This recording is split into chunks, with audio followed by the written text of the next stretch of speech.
دوستوں، ہارون رشید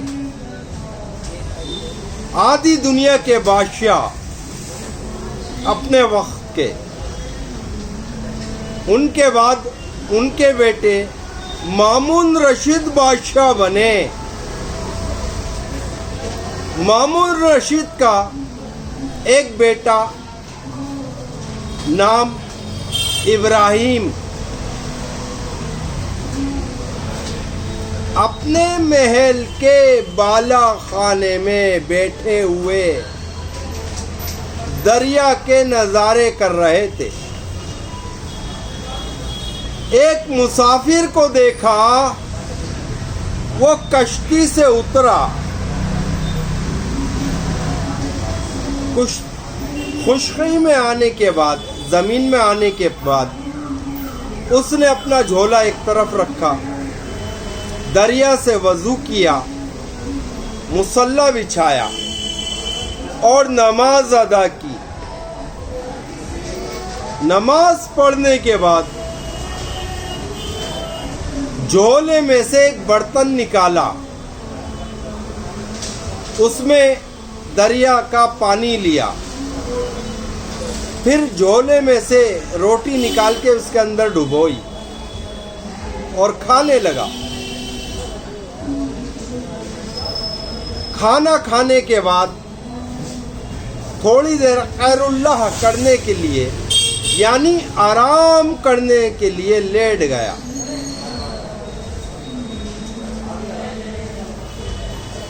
مامون رشید کے بیٹے ابراہیم نے جب یہ منظر دیکھا،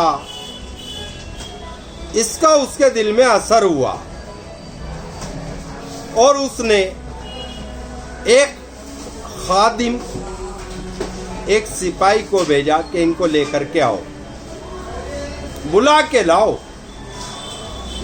خادم آیا اور عرض کیا، آپ کو شہزادے نے یاد فرمایا ہے، شہزادے آپ کو بلا رہے ہیں، چلیے محل میں۔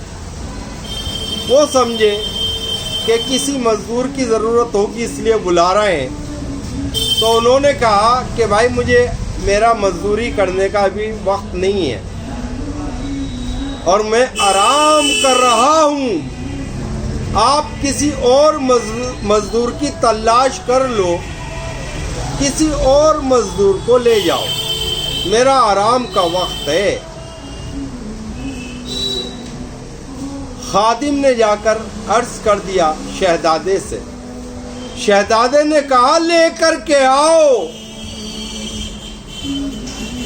خادم دوبارہ آئے اور کہا کہ آپ کو شہزادے بلا رہے ہیں کہ آپ کو جانا ہوگا۔ انہوں نے کہا بھائی ضد نہیں کرو، میں مزدوری کر چکا ہوں، اب مجھے مزدوری کی طلب نہیں، ضرورت نہیں، اس لیے میں نہیں کرنا چاہتا مزدوری، آپ جاؤ یہاں سے اور کسی مزدور کو لے جاؤ۔ خادم نے جا کے شہزادے سے کہہ دیا، شہزادے نے کہا لے کر کے آؤ، کسی بھی طریقے سے کوشش کر کے، لیکن نرمی سے، پیار سے، محبت سے۔ خادم تیسری دفعہ آئے اور انتہائی عاجزی سے کہا کہ آپ کو چلنا ہی ہوگا، جی چاہے کہ نہ چاہے، کیونکہ شہزادے آپ کو یاد فرما رہے ہیں۔ خیر وہ گئے اور جا کر کے عرض کیا کہ آپ کو مجھ سے کیا خدمت لینی ہے، کیا کام ہے، بتائیے۔ شہزادے نے کہا کام تو کچھ نہیں ہے، خدمت کوئی نہیں لینی، بس یہ معلوم کرنا ہے میں نے دیکھا آپ کشتی سے اترے خشکی میں، زمین میں، پھر آپ نے مصلی بچھایا، دریا سے وضو کیا، اور نماز ادا کی. پھر جھولے میں سے برتن نکالا, دریا کا پانی لیا اور پھر جھولے میں سے کچھ روٹی اس میں ڈالی اور اس کو آپ نے بھگو کر کے کھایا اور پھر آرام کرنے لیٹ گئے.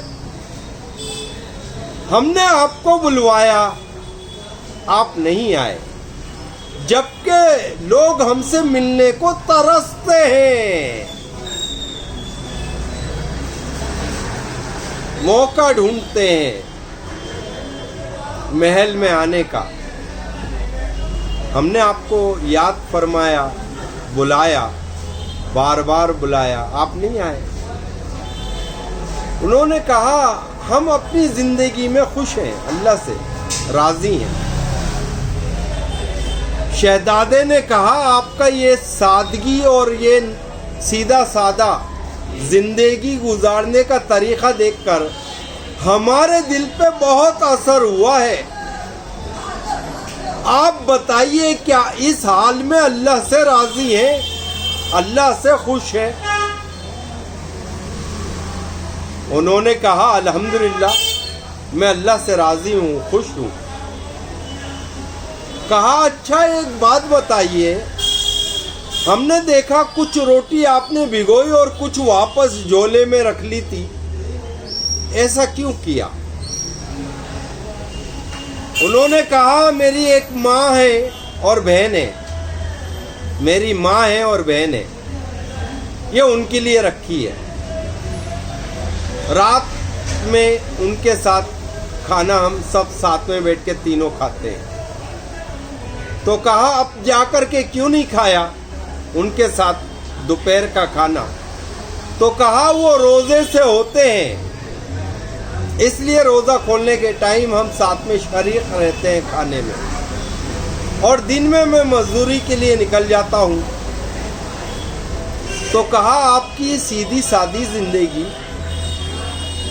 آپ اللہ سے خوش ہیں اس حال میں؟ کہا الحمدللہ ہم اللہ سے راضی ہیں. اللہ 2 وقت کی حلال کی روزی دے دیتا ہے اور اچھی زندگی ہماری بسر ہو رہی ہے. شہزادے نے کہا اب آپ جا سکتے ہیں. وہ چلے گئے مزدور. شہزادے کے دل میں, ابراہیم کے دل میں اس کا گہرا اثر ہوا. سیدھی سادی زندگی, محنت کی, مزدوری کی, کمائی کی زندگی, اس کا اثر دلوں پہ پڑتا ہے. شام میں مامون رشید بادشاہ نے کھانے کے دوران بیٹے کو بلوایا, ابراہیم کو. انہوں نے منع کر دیا کہ مجھے بھوک نہیں ہے, کھانا نہیں کھانا, آپ کھا لیجیے. بادشاہ نے کہا جا کر کے کہو شہزادے سے, کبھی زندگی میں ایسا ہوا ہے کہ ہم نے آپ کے بغیر کھانا کھا لیا؟ آئیے تشریف لائیے, کھانا ساتھ میں ہی کھائیں گے. شہزادے نے کہا خادموں سے کہہ دو ہماری طبیعت ٹھیک نہیں ہے, آج ہم کھانا نہیں کھائیں گے, آپ کھا لیجئے. بادشاہ نے جب یہ بات سنی, خادموں سے کہا جا کر کے شہزادے سے کہو بادشاہ نے یاد فرمایا ہے اور کہا ہے آپ کو آنا ہی ہوگا, جی چاہے کہ نہ جی چاہے. کھانا آپ کھائیں یا نہ کھائیں, ہمارے حلق کے سے نہیں اتر سکتا آپ کے بغیر کھانا. آپ چاہے کھانا نہ کھائیں لیکن آ جائیں, آ کر کے ہمارے پاس بیٹھ جائیں. خیر شہزادے تشریف لائے. بادشاہ نے کھانا کھایا, پھر شہزادے اٹھ کے چلے گئے.